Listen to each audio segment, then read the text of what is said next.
about this music live sessions being held by Madz Media Studios. And don't give silly excuses when it comes to the development of your talent. It is in everybody that if you happen to notice that I'm talented in this area, you need to improve and finish it further. As Madz Media Studios, we are saying we are bringing in music live sessions where we are showing talent of different young upcoming artists, and it's been 2 sessions so far. Today in the studio, we are also joined by a vibrant lady that is so close to me right now, and we are saying that let's put music even to women in Zimbabwe. I want to understand what equal representation in Zimbabwe, but we are saying that this is an opportunity for you to improve and furnish yourself and develop yourself further. My name is and I am your host. As I always say, in this house we need to improve and furnish our talents further and further until we are like those big artists. In the studio, as I've said, we're joined by a female artist. Hello, how are you? How are you? I'm fine, thank you. Can you tell us a little about yourself? Okay, my name is Precious Tene Malinga. I'm an actress, a singer, also a novel writer. Wow, she's an actress, a singer, and a novel writer. You know, these days you're saying that if you have a talent, lively, and you see, this world that we are living in a literacy, a highly rated country with that much literacy, we are saying it's important to go to school and educate yourself. But if you do also have a talent, develop your talent in that field. And we also have her today because she is in a way, or rather she's still trying to develop herself. You know, do you have anything to say regarding your milestone? How far have you gone as an artist? When did you actually realize you're an artist? It started last year when I used to sing in a church choir. Then my pastor told me that you've got a talent and you must showcase your talent.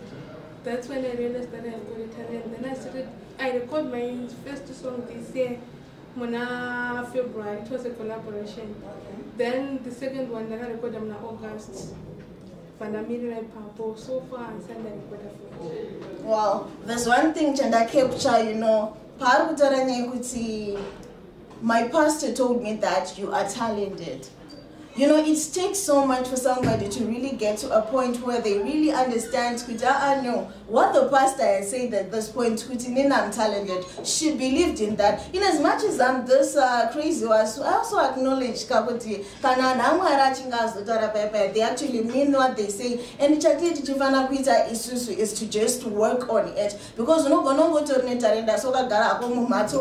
doing nothing about it. It's high time you stand from there and try to realize who really you are. And today you're saying that close to me and next to me is this young upcoming female artist. I always say this because we are thriving as a nation, thriving as Zimbabwe, to see to the equal representation of males and females in Zimbabwe. Are you there? Would you really want to be on this platform once again? You just also need to subscribe to our YouTube channel at Madz Media. You know, when I was just looking at you, I was like, about the church. Yes. I might end up thinking, Kuti, maybe you are also in the gospel industry. Are you there, or do you really think at some point you're going to be there? Right now, I'm starting up not also which type of music I'm looking but at the end, I'm going to interpret and gospel. Wow.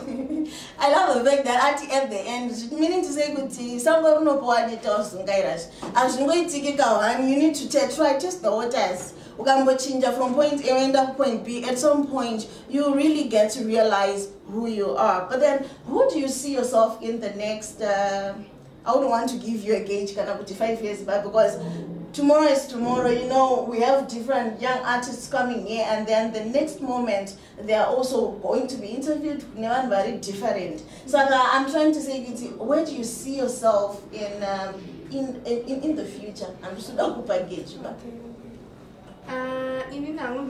Maybe in the next 2 years, thinking that the famous artist in Zimbabwe, because the channel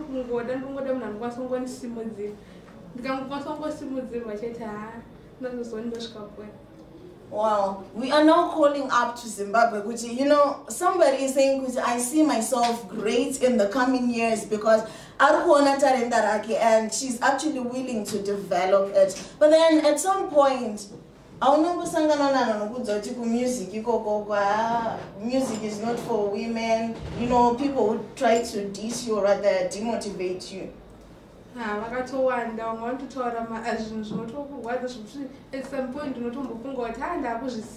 but imwine kuona kwangu kuti chipo chakaiswa mandiri handifani kudzikisirwa nemashoko evanhu ndinongomaigirwa ndichingoikanda uko ndingoti ndezvavo zvinopinda neuko zvichibuda neuko. And because she really has a mission and aim in life. Also, but this platform, it's not about what people say about you. At some point, you need to really live as if you're the only person existing in life. At the same point, it is also important for you to handle criticism. As you about Twitter, you can never make it in life. You know, that is thrown to literally every person in life. A lot of artists do go through it. So that if you are an upcoming artist, at some point you really need to close your ears and focus on where really do you want to be in life. But then, as a singer, do you have some songs? Which type of genre are you in? The type of music you sing? My first song is dance song. Okay. Then my second song is conscious reggae.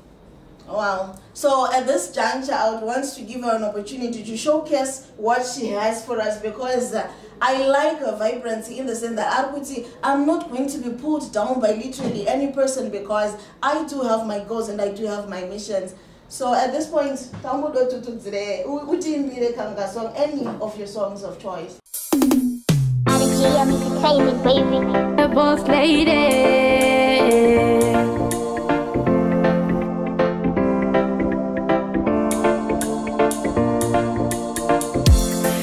Ndingonyora iri tsamba ndikuzivise vangu mama pamakaendera makandisiya makaenda nababa makandisiya tiri tucheche nakweli mama liga makanziya inorema izere makava upenyu hwenderera unorwadza kurarama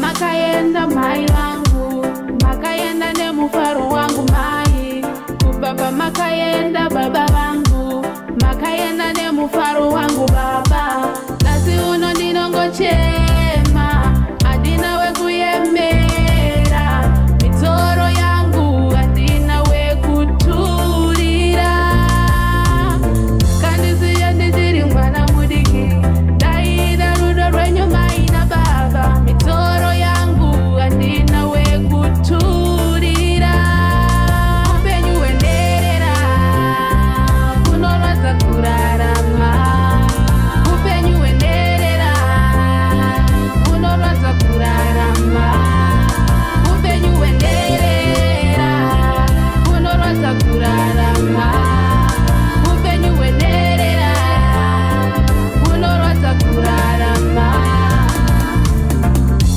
ndati ndingonyora iri tsamba ndikuzivise vangu mama pamakaendera makandisiya makaenda nababa makandisiya tiri tucheche nakweli mama liga makanziya inorema izere makava upenyu hwenderera kunorwadza kurarama upenyu hwenderera kunorwadza kurarama upenyu hwenderera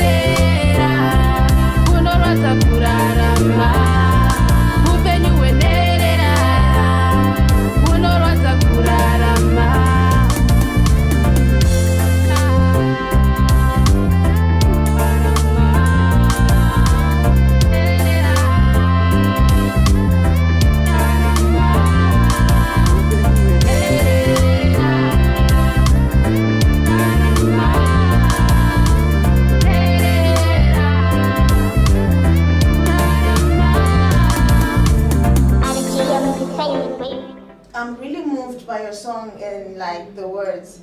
I want to know if really you are an orphan or something related to it. What was the motivation behind you writing that song?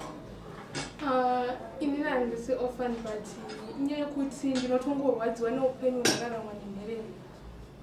Zvinongondirwadza kungoona mwana akafirwa nevabereki achitambura achishungurudzwa.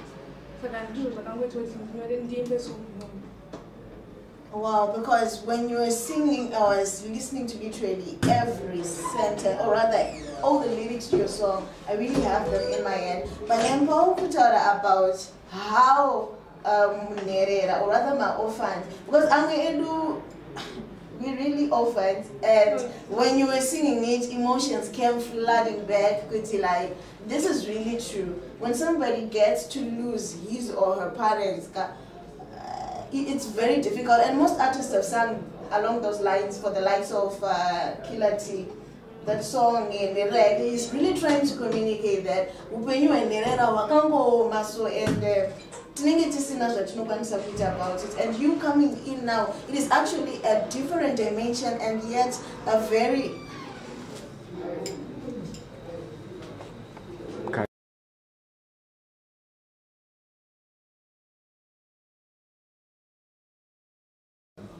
action.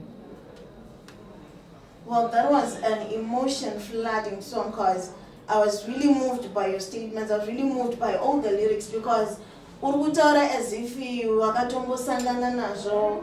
Are your parents alive? Are you an orphan?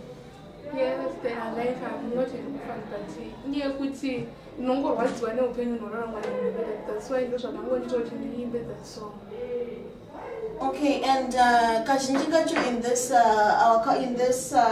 culture as Zimbabweans, we at some point they don't really get to like me. Saga, it was actually a confirmation from your song and at some point, they were raped and stuff. But given all those challenges, to have somebody like you, as young as you are, singing about orphans, it really means you're trying to give them a shield, trying to protect them in a way, and it's something that we would really get to appreciate. So in that case, we want to know, Kuti, do you have someone who inspire into singing this particular song? No, it's just the environment in which those orphans are living in that thrilled you into singing. Yeah, this is one interesting song that I've ever heard on this platform. It's one emotional song that is focusing mainly on orphans. In Inango, I'm now a little disturbed. That one orphan, and I'm trying to say, Kuti, all that she's been singing is true. Exactly. So we are saying that is actually happening. At this point in juncture, we tend to notice that music is actually a part of our life. And you're facing a lot of challenges. It is always important to pick a few artists. These songs will make me feel good, because at this point we are saying that music is indeed a therapy. And following her song, we are saying zero stigmatization, zero discrimination to those people who are orphans. Let's try to give them and clear up an environment where orphans are respected, orphans are given equal room in life. I don't know if you have anything to say pertaining to your presentation. I have nothing to say. Any source of inspiration or any words to talk to young artists out there, or to rather talk to this orphans that you're saying about? All I can say, kunema orphans is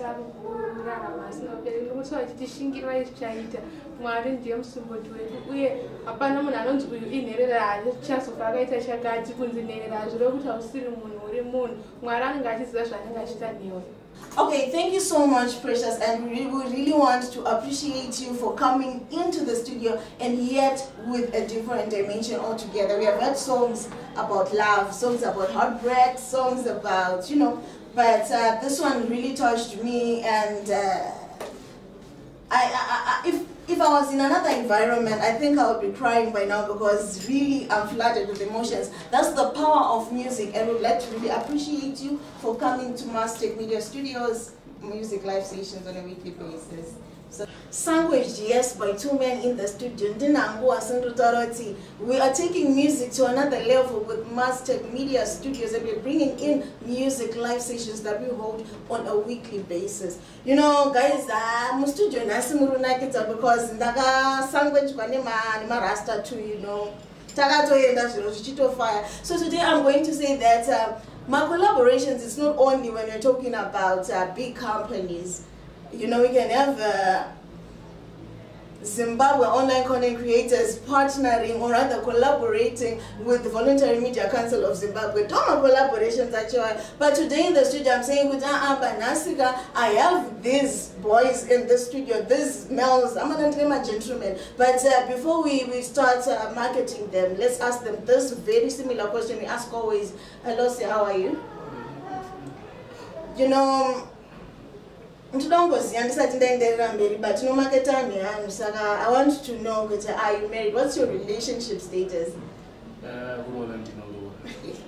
This one is a green light, ladies and gentlemen. Hello, sir, are you married? Guys, if you want to know about these guys and you really want to talk to them, because we are saying they are single, looking out for other women, because you know, behind every successful man is a woman. So we're saying today they are going to do a collaboration, but before they do that, we really want to know what threw them into having a collaboration, specifically choosing themselves for that collaboration. What made you think we indicate a collaboration with this guy? Or before that, you guys should actually introduce yourself so that yes, we do. We had a collaboration, Nana Kofi, Nana Roki, you know, Nana Diamonds, Nana Japresa. But we're saying that at the grassroots level, we have upcoming artists now. But then let's just give them an opportunity for them to introduce themselves. Nini sitandi wali suit to boxing cheroti tito collab nimkomano ko geto wangwa yanyonetsa vanoiti inini nemkomana tirikunetsana but chakaita collab niyoti tiri prove kuti amaya kunzi metama artist tisingasweri mesi azvimuita munirani.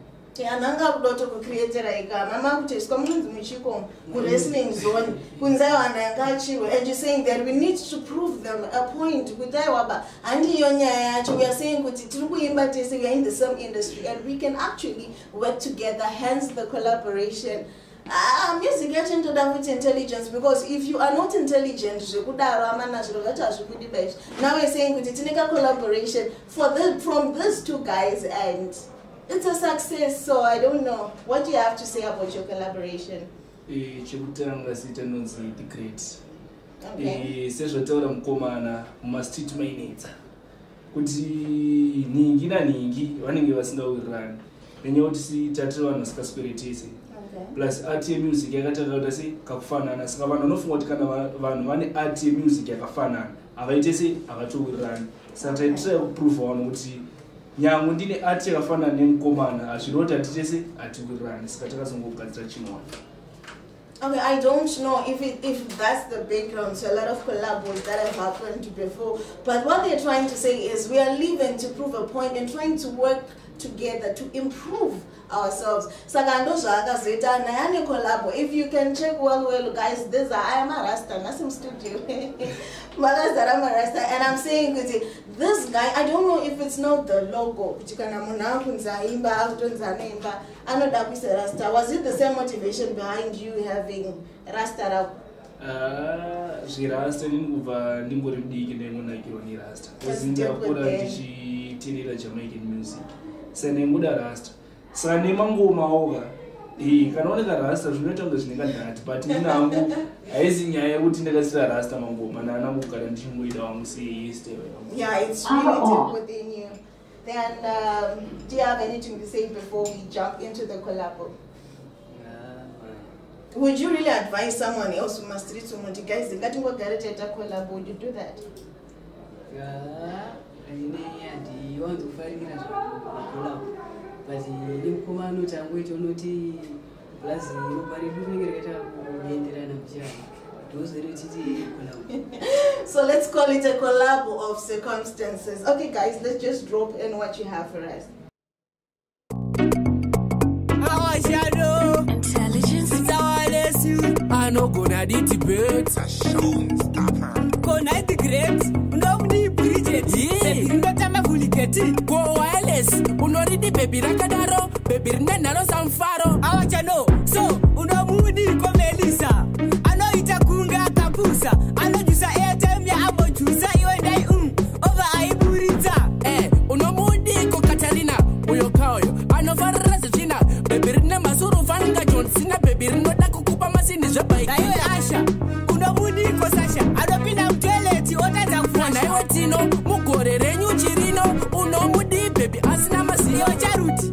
Unomudi ko Maruti. Bebirine ngo anzala ruti. Kona imi Madz. Unomudi ko Tariro. Baby anopedza sadza rese pamariro. Unomudi Mona Lisa kana Pamela. Akareba seuro yegamera. Baby risingagone kupozera kamera. Rinovhura muromo seBobo Janspanera. Unomudi ko Yolanda. Akashipa paganda. Ane mukanwa munonu wa munokanda. Akashata zosekesa bava yakawanda. Mangwa masita so. Mangwa masita so. Aita wanasikana wakopie maso. Unoridi baby rine sitara kadaiso. Mangwa masita so amunenge makanonga kusiya so ndiwo aita vana venyu vasongobiye vaso unobudi patirisha shatirisha naye wacharuti unobudi kwapisha bebi rinomukira chimuya chakashisha bebi rinoda moko bebi rinoda shisha unomudi kopriti ane maziso anenge kiti bvunza mukoma stopa vagadzira chibhiti apa wireless yuti tazogadzira chihiti charuti tanga tatiba Fatima akasviba zvekuoneka mazino chete murima nai soja regarariya usazongodhibha kamaria tonai the grace unobudi bridgeti bebi rinotamba fuligate wireless unoridi bebi rakadaro bebi rine narazamfaro mangwa masita so aita wanasikana vagopiye vaso unoridi bebi rine zita rakadai mangwa masita so amunenge makanonga kusiya so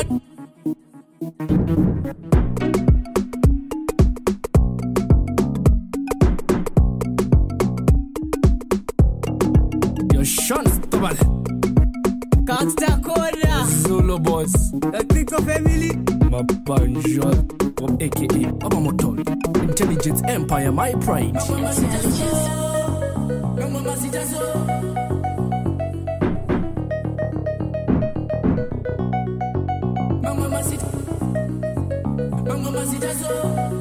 The showstopper.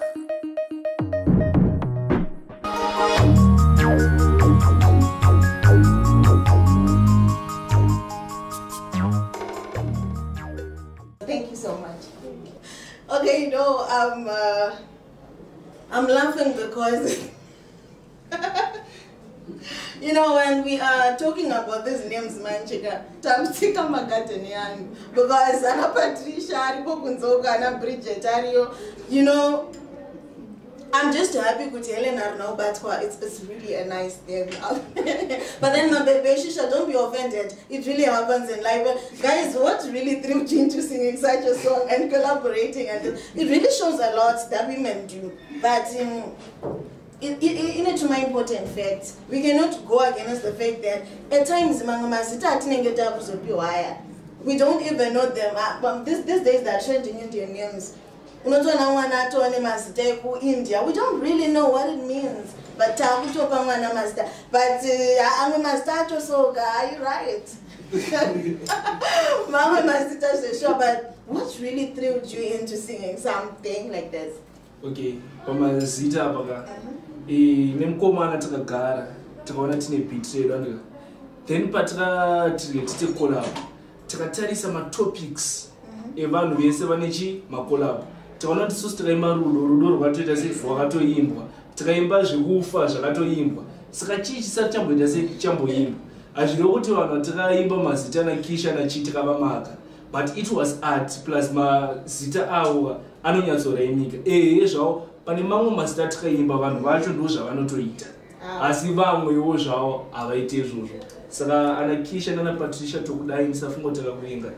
Munodiwa henyasi kaunhu kenyu ndo kasina umira zvakanaka because hamungambozonongwe chete. No offense guys, it's actually a nice song and we're really trying to say kuti kana muine collab as they have just said, it's not about just singing zvakamboimbodara. Start new things, everything has a new beginning. But Mama Mazita, so do you have anything to say relating to why you chose this song particularly on your collab? Se zvangutaurwa nemukomana ndo zvakaitika, but paumbato kutika vanaPatricia nanaShatricia ndo munhu wavano vachiita. Saka apa chaidangosvika kuti abereki vazoziva kuti kana kupana mazita vazive kuvapa kozi vakavapa vakadhakwa vanoziva kuti vanoimbwa musitu. Saka ndo zaitoti tiite kolabwe nemukomana. Yeah, thank you so much, guys. I want to talk to the creators of now. You can take that sit and you can go off stage for now so that just after you take it. Cut. Cut. Action. Action.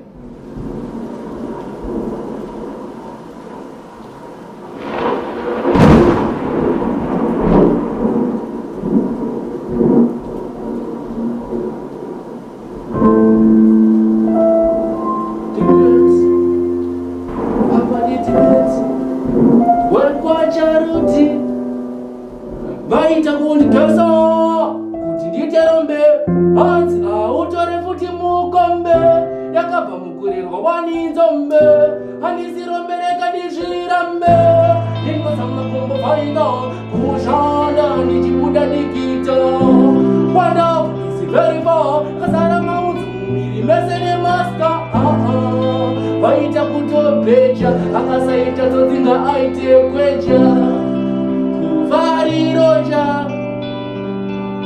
fodya mari taimandipikira pamhepo nemunyama anonditumira timi munoona munondimutsa ndakudona mari taimandipikira pamhepo nemunyama zvavanonditumira kutakandisona panoda ndigodona.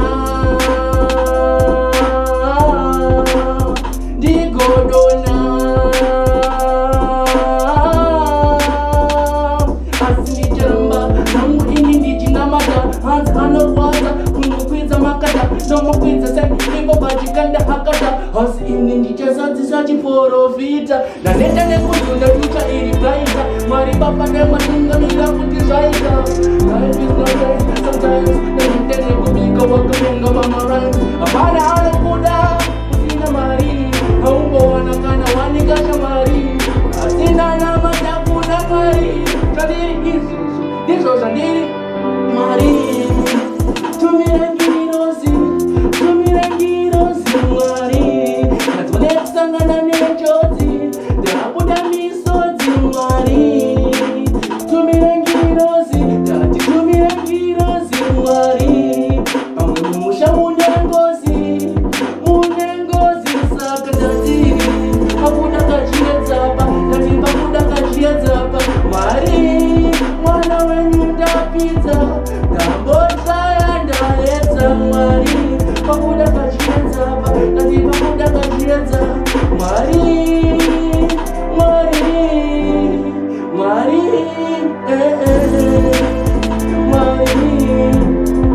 ndabuda misodzi yeropa Mwari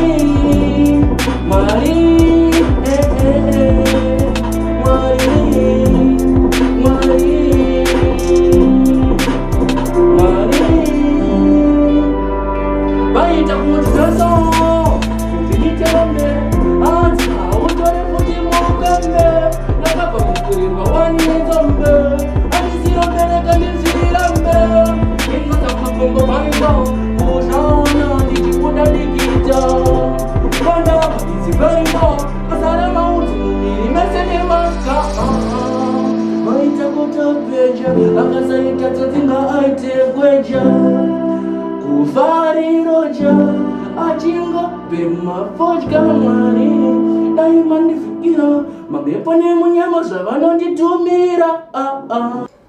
Tinenge takupetuka futi to the last point yandamboraisa baba ndichitaroti at times what people say about you really pulls you down. I was now seeing at some point in life. But you know what? One thing that we are supposed to do as people in life, especially Susu, the young upcoming artists, I think we need to come up with a way. We need to be vibrant enough and so strong that we are not shaken by those words. At some point, you need to be strong so that you become some knowledgeable artist out there who is in a position to face whatever that comes. My name once again is Helen Chidochashimtizamepo and I am your host. We are having music live sessions with Madz Media Studios. Can what you feel about or rather outside about Madz Media Studios, you really need to call us on the number that is being displayed on our screen. Also, don't forget to subscribe to our YouTube channel, you know, because so you need to be there. I am very grateful for the song Yawaimba and it's quite knowledgeable. But team Chaka thriller into having those lyrics too, because unless you have a spiritual background where you consider God is very important in your life, but what drove you into having such lyrics, that song? Okay. But my lyrics kana munhu wa artist andrika. My lyrics are known in different ways. Andrika. Chekutanga zvimwe zvatinoimba zviroti ndo zvatinofesa. Zvimwe zvatinoimba unoona na street kids ri pabini. Wakutaya kutonyatsofunga kuti chichamboita kuti mwana aende chi pabini. Wakutoema nezvazvo. Zvimwe ndo zvekuti inenge ri background yekumba. Ndonongoita sei uchi experience saka zvimwe zvinhu zvakabata like ma artist akawanda vanhu vekuti anongona mona chinuka but kuti zvinyatsobuda moyo make zvinobuda through music ndo zvinoitika. Yeah, so basically you're saying that music is important and that it actually portrays the life of other people. It might not necessarily be the life of that artist, but in a way, society. It's not who they are when they sing. At some point, yes, that's really who they are. But at this juncture, one thing I loved about your song is you going back to the appreciation of God. Left, right, and center, and we really don't have anything we could do about it. But I think it's also important. You know, all of us, I don't know why today's artists are those ones who are really pulling us closer to God because they are appreciating His existence. My challenges are no here, but we still have God to lean on. So the great, I'm really happy to be having you. But on which platforms? What's your name? And do you mind dropping your number? Okay. Because you don't know now, we're not chatting about Facebook page ranzi Asha Morinda. Then by YouTube, no one say Junior the Great. Ndini Junior the Great watch. Then I think Papa Boom. Then what the number? Best now exam what it's a basa 0785 20 32 73. Jatsokorodza tsebasa 0785 20 32 73. Topa munotaura nemanagement yangu ipapo wana mchitondibata. Tata kuadvertise zvekutanga tichitaura kuti no, we have the greatest single. Ngazapa dzebasa anozokubatira ipangai pacho. Okay, anditi apa vanhu vanachinditsvaga anditi vanonga vachinditsvagira zvebasa anditi which means idzi ndo dzebasa vanoda mapesonal andingazvikwanisi because vanoyawadisa. Okay, you saying I'm very likable kuti tinototi mafoni anozofriza kana tikazoba personal number. But anyway, thank you so much, The Great, for having you today in the studio, because I'm at the Chinchilla environment. We're really honored to have you, and we are saying that just take music to another level. The sky is the limit. Thank you so much. Thank you.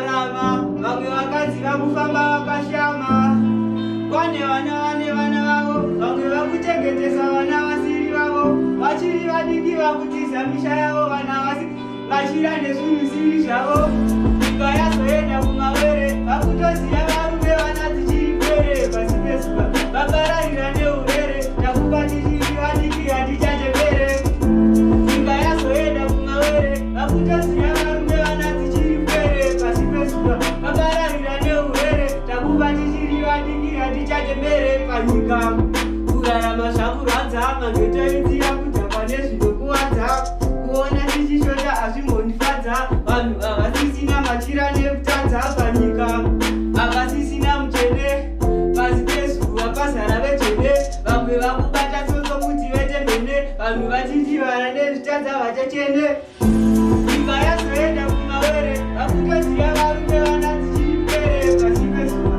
vapararira neure takupa tichiri vadiki hatichachembere nyika yazoenda kumawere vakutoziva varume vana dzichiri kwere pasi pezuva vapararira neure takupa tichiri vadiki hatichachembere mazuva ndozvakuitisa mari zvinokubvisa pamberi pamwari vakadzi kufamba vakashama havachanyari upenyu mukurodza uchigwinha pari nepari havasisina mutene pasi pezuva pazara vechene vamwe vakubata tsotso kuti vetemene vanhu vachinjivara nezvitadza vachachene pasi pezuva kurarama vanhu vakukoshesa sirivha nendarama nenyaya yekutabva kurarama vamwe vakadzi vakufamba vakashama kwane vana vavo vamwe vakuchengetesa vana vasiri vavo vachiri vadiki vakutiza misha yavo vana vasisina matyira nezvinhu nyika yazoenda kumawere vakutoziva varume vana dzichiri kwere pasi pezuva vapararira neurere takupa tichiri vadiki hatichachembere nyika yazoenda kumawere vakutoziva varume vana dzichiri kwere pasi pezuva vapararira neurere takupa tichiri vadiki hatichachembere panyika kurarama zvakurwadza mangotoitira kudhakwa nezvinokuwadza kuona tichishota hazvimbondifadza vanhu havasisina machira nekutadza panyika havasisina muchene pasi pezuva pazara vechene vamwe vakubata tsotso kuti vetemene vanhu vachinjivara nezvitadza vachachene the message aspect, you know, panga chimba you know what, nanda kutotarisa like he was tackling Jagawanda, tarisa ma challenges that now, you know, drug abuse, you can mention it. At a tender age, Takuta Shapan, Paz opened a garden and account and no bank after Ranyati, Patinashim Kabota, Narshingetis, and you know what? This is actually when it's actually happening. But I would want to know, for you to pick such a dimension, Wangwanya Nyofunge. Zvazoti tibe zvakadesoka mageto vatinechigaro vanhu zera rangu vakawanda varikurwa madrugs vachikurumidza kufa plus vana vachiri vadiki vakutoenda kuvarume nekuita sei saka zvakuitika pasi pezuva apawani a great motivation. Do but it after anything aruma kure machechi makura ya mapostori kunyanya. Why is it akudatora anadiki anenga sadatombo chikoro? So we are saying in a way music today is advocating with our imbosia yana yamboende ku school ambogadzireka upenyu kawo before they get married. And I am just your host Talent Chido Chashimtizamepo with Mastic Media Studios, and we are doing our music and live sessions. And today we are joined by this guy. They had to do a collabo and varkuita ufuti masingles. Saga iwe wherever you are, if you're an upcoming artist and you want to improve or rather showcase of what you can achieve, you just need to drop by and text us on the number that is going to be displayed on our screens. Thank you so much for joining us, and we really appreciate it. When artists come into play and sing about given scenarios life can give, it doesn't necessarily mean that is particularly what they are going through. Today I went through an emotional toil after some girl saying about Madz and Nerera. Guys, it's actually real. We discriminate on Nerera. We need to stop it, guys. We need to really stop it, because there are also people just like us. amwenacho hazi mazita atakupanda amwe mazita so guys kana chipana edu mazita. And if there are any patients and Rufaro offended today, we are saying that this is just entertainment, no offense guys. We just want to see to your well-being. Techidoti mumbo sege mwipoto omuchi relaxa so because life and you go some sort at all points. You just need to dance at times, you just need to be joyful. In any mood to change because theater is what we want. As Master Media Studios, we just want to see that we deliver what we have. And thumbs up to all young upcoming artists out there. We have managed to be on this platform and you're actually encouraging others. Guys, you can still be here. You're so welcome no matter the ethnic group you come from, no matter where you really and where you come from. It doesn't really matter at this platform. We are saying we're bringing music to the world and I am out. I'm Helen Tizamepo. Thank you.